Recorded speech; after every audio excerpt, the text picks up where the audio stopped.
हम बात करने वाले हैं बिरसा मुंडा के बारे में। आदिवासियों के लिए बिरसा मुंडा किसी भगवान से कम नहीं है।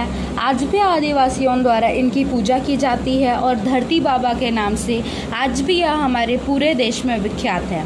झारखंड, जो कि आरंभ से आदिवासियों का निवास स्थान रहा है, वहीं की मुंडा आदिवासी जाति में पैदा हुए थे बिरसा मुंडा। इनका जन्म 15 नवंबर 1875 को झारखंड रांची के खूंटी जिले के उलीहातू ग्राम में हुआ था। इनके पिता सुगना मुंडा व माता कर्मी हातू थी। इनकी प्रारंभिक शिक्षा सालगा गांव में संपन्न हुई व उसके पश्चात अंग्रेजी माध्यम से इन्होंने अपनी बाकी की शिक्षा पूरी की। बिरसा शुरू से ही अंग्रेज़ों द्वारा आदिवासियों के शोषण के विरुद्ध थे और उन्हें इससे मुक्ति दिलवाना चाहते थे।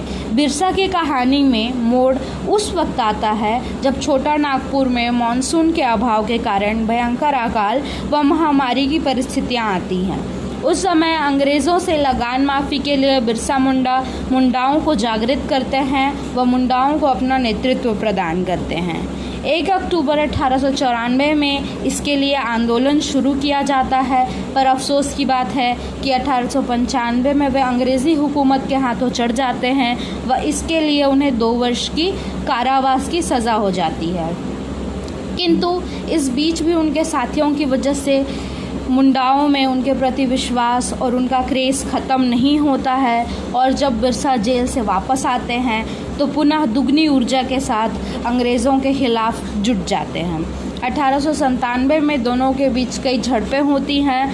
अगस्त आते आते तक बिरसा 400 आदिवासियों के साथ तीर कमान से खूंटी थाने पर हमला कर देते हैं और फिर इसी कड़ी में आगे 1898 में तांगा नदी के पास अंग्रेज़ों व मुंडाओं द्वारा दोबारा युद्ध होता है, जिसमें प्रारंभ में आदिवासियों का पलड़ा भारी होता है, किंतु बाद में अंग्रेज़ों द्वारा कई आदिवासी नेताओं की गिरफ्तारी कर ली जाती है।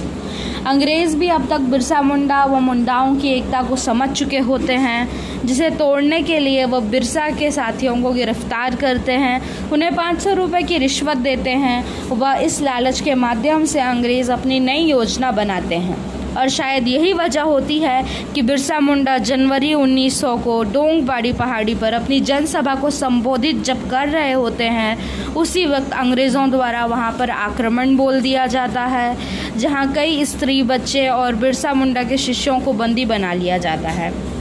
कुछ समय पश्चात 3 फरवरी 1900 को बिरसा मुंडा को भी गिरफ्तार कर लिया जाता है। जेल की यातनाओं की वजह से 9 जून 1900 को बिरसा मुंडा अपनी अंतिम सांसें लेते हैं, किंतु अपने किए गए कार्यों की वजह से आज भी वह छत्तीसगढ़, झारखंड, उड़ीसा, बिहार और पश्चिम बंगाल में आदिवासियों के लिए भगवान की तरह माने जाते हैं और उनके द्वारा पूजे जा रहे हैं।